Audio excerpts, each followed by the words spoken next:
Hai semuanya, kembali lagi bersama saya Philippians Manurung di mata kuliah dasar pemrograman.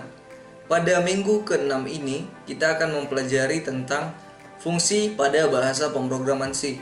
Di video kali ini, kita akan mengetahui bagaimana bentukan suatu fungsi, bagaimana membuat suatu fungsi, dan juga fungsi ini bisa kita operasikan sebagai apa saja. Nah, untuk mengetahui tentang fungsi ini lebih lanjut, silahkan diperhatikan video berikut ini. Kita kilas balik sedikit ke pembelajaran di minggu kedua tentang introduction. Saya sudah bahas tentang struktur bahasa pemrograman C seperti ini, kalau kalian ingat. Nah, jadi struktur bahasa pemrograman C pada umumnya adalah seperti ini. Ada main, di mana main itu merupakan kerangka utama suatu program. Jadi, jika ada suatu pemrograman bahasa C atau program C, pasti ada main programnya, program utamanya. Nah, tipenya apa? Yang kita sering gunakan adalah integer, begitu ya. Nah, kemudian ada apabila kita ingin meletakkan suatu fungsi yang lain, kita bisa menambahkannya dengan format penulisan seperti ini, di mana tipe apa, tipenya apa, kemudian nama fungsi yang mau kita buat itu seperti apa, kemudian ada buka kurung dan tutup kurung ataupun parentetis di sini. Kemudian di sini ada kurung kurawal, dan di dalam fungsi ini kita bisa meletakkan suatu operasi atau kode program lain. Kemudian jangan lupa ditutup kurung. Nah, berarti pada bahasa pemrograman C setidaknya ada satu buah fungsi, yaitu adalah fungsi utama. Nah, jadi sebenarnya dari awal kita sudah mempelajari fungsi, tapi di minggu kali ini kita akan mempelajari fungsi-fungsi lain apa saja yang bisa kita tambahkan pada pemrograman bahasa C. Nah, fungsi definisinya merupakan kelompok statement yang dapat melakukan suatu tugas tertentu, ya.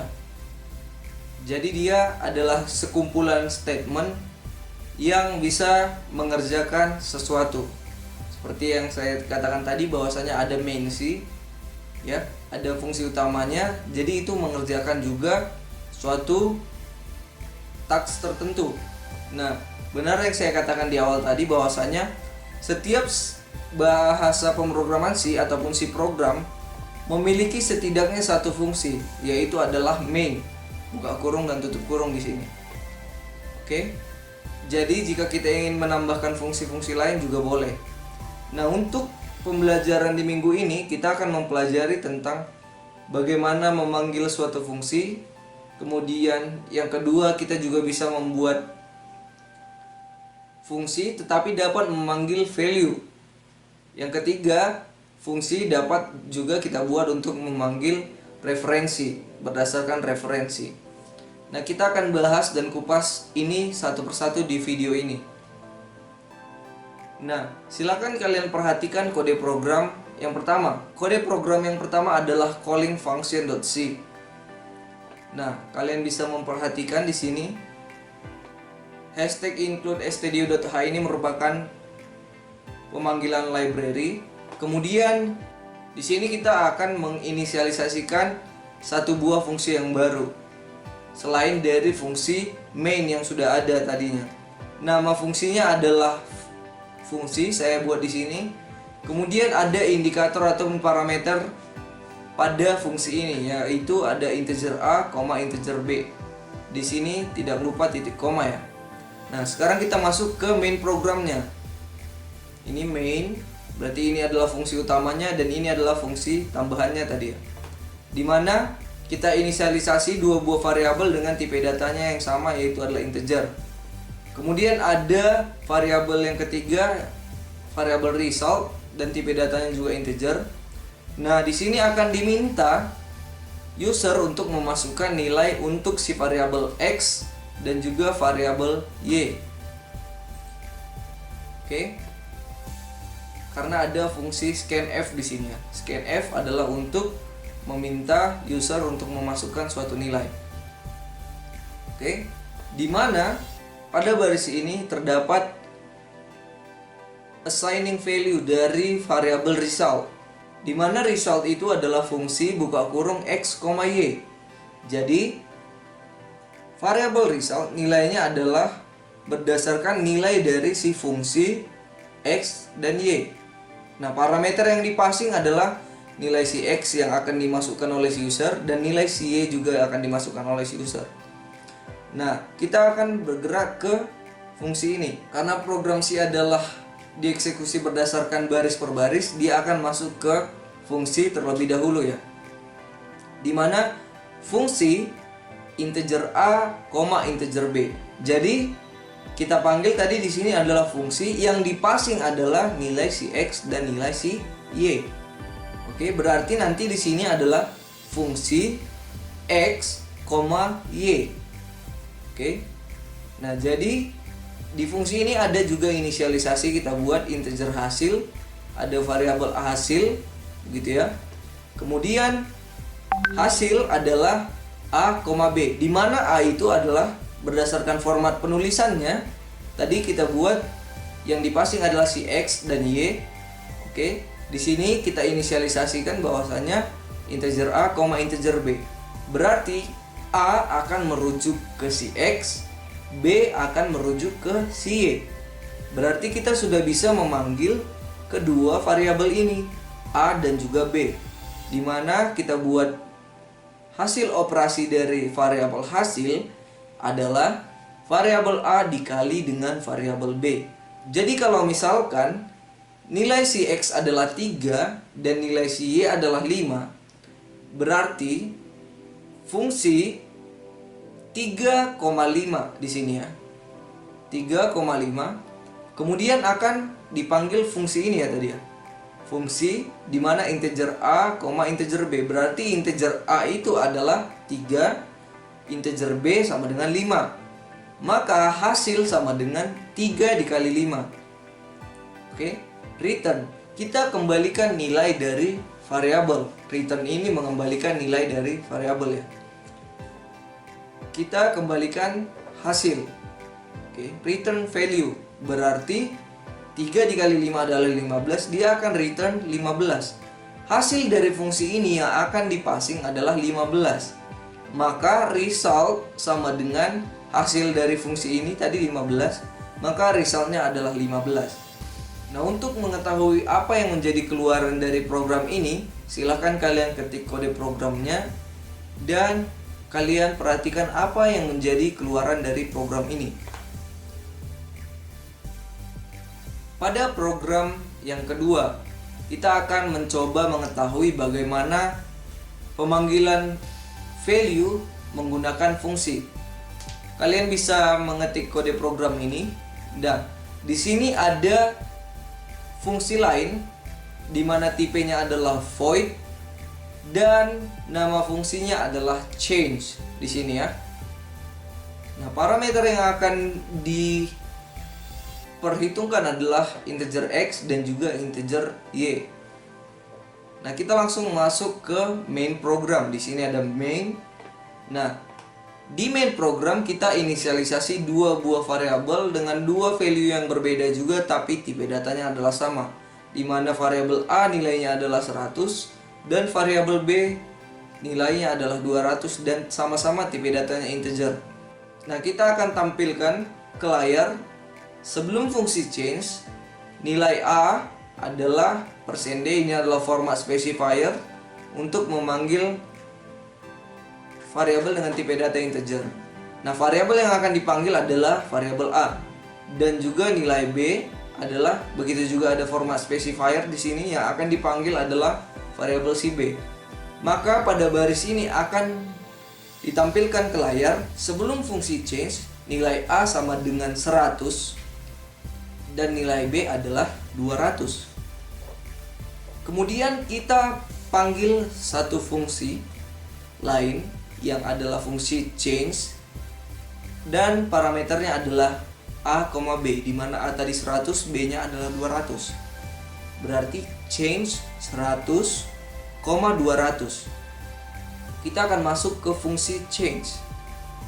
Nah, fungsi change di mana integer x, berarti tadi integer x akan mengambil value si A dan integer y adalah nilai si 200. Dimana berarti integer x sama dengan 100 dan integer y adalah 200. Nah, kita inisialisasikan variabel di fungsi change ini. Ada variabel temporary. Oke, dimana temporary adalah nilai si x. Berarti kita keep dulu temporary adalah berapa nilainya? 100 ya. Karena dia merujuk ke nilai si A di sini. 100, temporary adalah 100. Kemudian x sama dengan y, y-nya adalah 200, maka nilai si x adalah 200. Oke. Bukan lagi 100 karena di sini sudah diubah nilainya. Kemudian y sama dengan temporary. Temporary-nya tadi adalah 100. Maka nilai si x di sini adalah 200 dan juga nilai si y di sini adalah 100. Jadi dibalik. Nah, akan ditampilkan ke monitor pada fungsi change, berarti di dalam fungsi ini nilai A menjadi nilai si x. Si x adalah 200 tadi ya. Oke, kemudian nilai si B adalah 100. Nah, jadi dia di change. Nilainya di dalam fungsi ini. Kita langsung masuk ke sini. Nilai setelah fungsi change, nilai A adalah 100 dan nilai B adalah 200. Walaupun kita ubah di dalam fungsi ini, dia tidak akan berubah. Karena yang hanya kita ganti adalah variabel ke variabel lain kayak gini ya. Dan tidak ada kembalian dari fungsi ini. Dan juga di satu fungsi ini adalah fungsi yang berbeda dengan fungsi change. Jadi kedua fungsi ini adalah fungsi yang berbeda. Tapi karena dipanggil di sini akan dilakukan hanya aksi ini ya. Hanya aksi dari si print seperti ini, tapi tidak mengubah nilai dari si A dari nilai asalnya. Maka yang akan ditampilkan di sini adalah nilai setelah fungsi change. Nilai A-nya adalah tetap 100 dan juga nilai B-nya adalah 200 karena ini merupakan dua fungsi yang berbeda. Oke. Jika kita panggil fungsi ini, dia akan menjalankan kode program ini. Tapi tidak ada pengaruhnya dengan main programnya, begitu. Nah, inilah yang kita panggil value-nya di fungsi change. Kita panggil variabel dan nilai si A di fungsi change.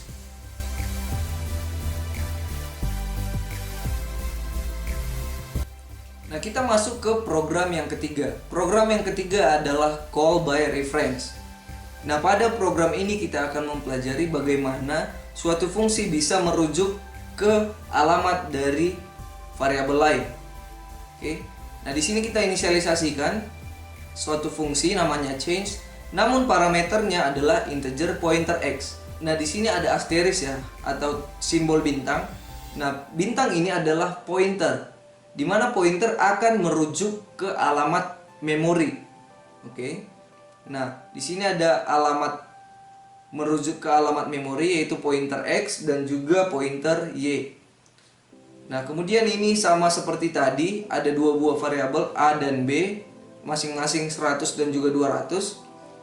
Nah, sebelum fungsi change akan ditampilkan nilai A adalah 100 dan juga nilai si B adalah 200. Nah, kemudian kita panggil suatu fungsi change, namun parameternya adalah dan A dan juga dan B. Kalau kalian ingat di scanf ada dan di situ, maka kita merujuk ke memorinya, alamat memorinya.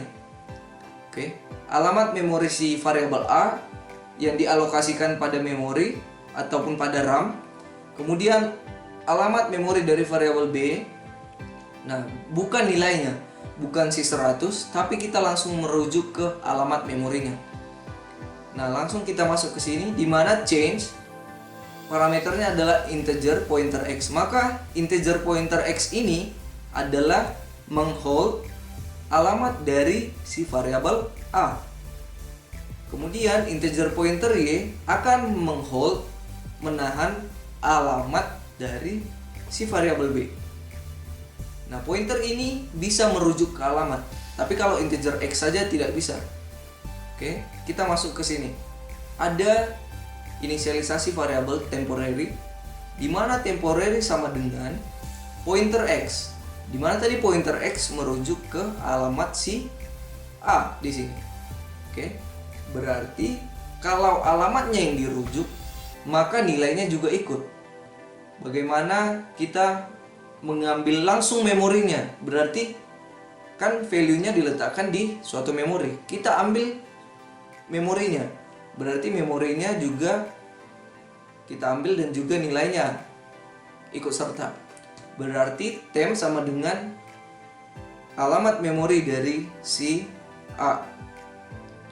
Berarti nilainya adalah 100. Kemudian pointer X sama dengan pointer Y. Jadi alamat pointer X itu tadi apa? Alamat si A ya. Alamat si A menjadi sama dengan alamat si B. Sudah diganti alamat memorinya.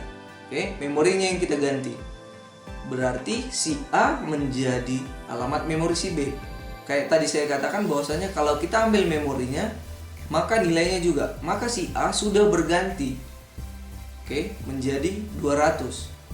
Nah, kemudian alamat si B adalah temporary, di mana temporary di atas adalah pointer X. Tadi pointer X merujuk ke alamatnya si A. Dia akan ke line yang kedua, temp sama dengan pointer X. Oke, karena dia memanggil variabel temp bukan variabel pointer X. Karena pointer X sudah berubah menjadi alamatnya si B. Oke, berarti alamat si B menjadi alamatnya si A. Oke, karena sudah berganti alamat, maka nilai A adalah pointer X. Dia akan memprint nilainya karena yang dirujuk adalah memorinya. Nilainya adalah si A menjadi 200 dan juga si B menjadi 100. Nah, kemudian di sini kita lihat printf nilai setelah fungsi change. Nah, nilai A-nya menjadi, nah, di sini akan terjadi perubahan karena kita bukan hanya mengubah value, tapi kita mengubah alamat memorinya tadi. Maka si A menjadi merujuk ke alamatnya si B, begitu kan? Maka si A akan menghold nilai si B. Maka di sini akan menjadi nilai A-nya adalah 200 dan B akan menghold alamat dari si A tadi ya. Maka si B di sini sudah menjadi 100. Dia akan dibalik. Karena kita menghold dan bermain dengan alamat memori. Saya harap kalian bisa mengerti.